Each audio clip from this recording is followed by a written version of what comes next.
Welcome to Smart Conserver.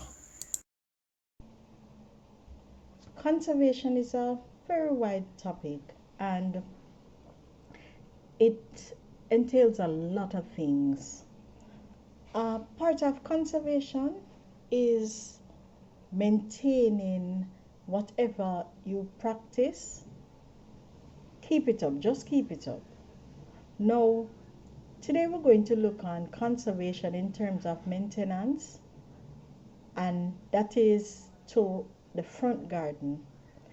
And the front garden is the one with the plants and the grass area.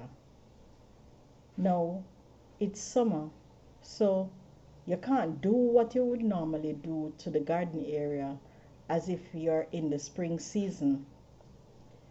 You have to do things differently. Remember, the aim is really conservation. So we are doing things that will save those plants and save our water as well. Maintenance of my garden, it is easy, especially at this time of the year. All I had to do was remove unwanted grass which was growing behind the stones. Now these grass, they tend to grow tall and it does so faster, especially where there's a blockage like a wall, a edging, or even stones. Now this happened because there's no competition for that grass growing. So the grass will grow along the border instead of trying to spread, making the grass root easier to grow into the soil.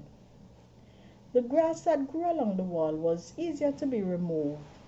It did not need a tool as the root came up when the grass was pulled.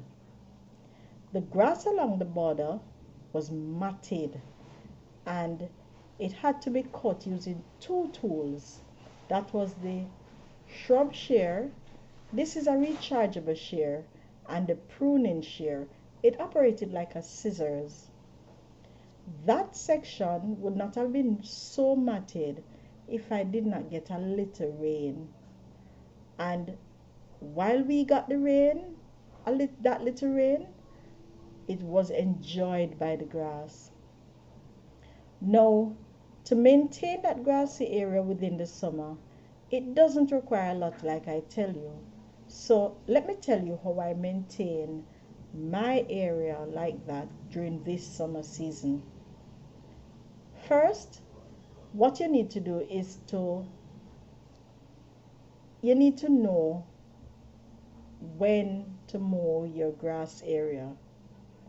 And as a matter of fact, for me, I didn't mow the entire area or cut the grass too low. Remember, the lower you have that grass is the quicker the moisture will leave the soil, especially in this summer month. So in order to retain that moisture, it's best not to cut or mow that grass too low. For me, the only growth I received were around the stepping stones and the border which separate the grass from the stone and the area against the wall behind the stones. Cutting the other area, it was unnecessary. I didn't need to cut it. As a matter of fact, I didn't cut it any at all as there was no growth there. The next thing was to water deeply. And when I say water deeply, it will mean placing the hose running, have the water running from the hose, or attaching the sprinkler, or even standing and watering for a while that area gets soaked. When you do this, it means that you won't have to water frequently, as the grass will retain that moisture for a while. Watering deeply will get the water into the roots where it is needed most. Another thing as well that you need to look out for during this summertime is the pests. In my area, we have numerous whiteflies. Now, these pests, they will kill your plants. I really hate to use pesticide, so I really just resort to planting things that these whiteflies don't take up. I do this as while I may be trying to eliminate the whiteflies from my plants, there are other persons in the area who are not doing the same. So what you find is that whatever you use, after a while, that just wear off. And these whiteflies, they tend to come right back.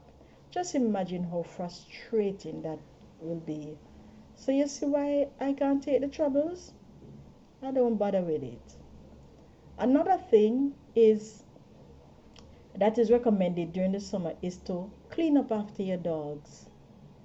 I don't have dogs or cats.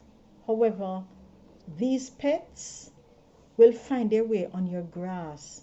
So what I do to prevent them from coming on my grass area, I scatter camphor balls in my grass, especially during the summer.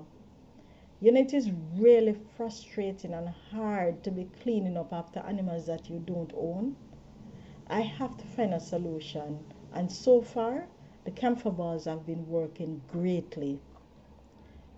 During the summer months, it is recommended that you avoid walking or driving or even leaving objects on your grass area. I've seen the damage that leaving an object in the grass can do. Time and time again, I have left the garden hose there only to see the mark left by the dead grass in the shape of the garden hose.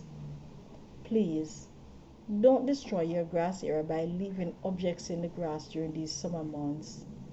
It will kill the area where it is left. Another thing that I do at the next watering cycle, that I will do at the next watering cycle, is to fertilize my plants in the garden area. I won't fertilize the grass, as the grass fertilizer that I have, it will need constant watering frequently.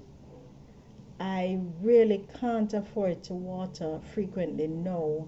So that fertilizer for the grass, what I do is I only use it when during the rainy season and not during the summer, as it will take away from whatever conservation objective I'm trying to achieve. Now at the end of the maintenance work, I made sure that all the dusk to dawn solar lights that I have, they were in order, and I placed them in the sun to get a proper charge.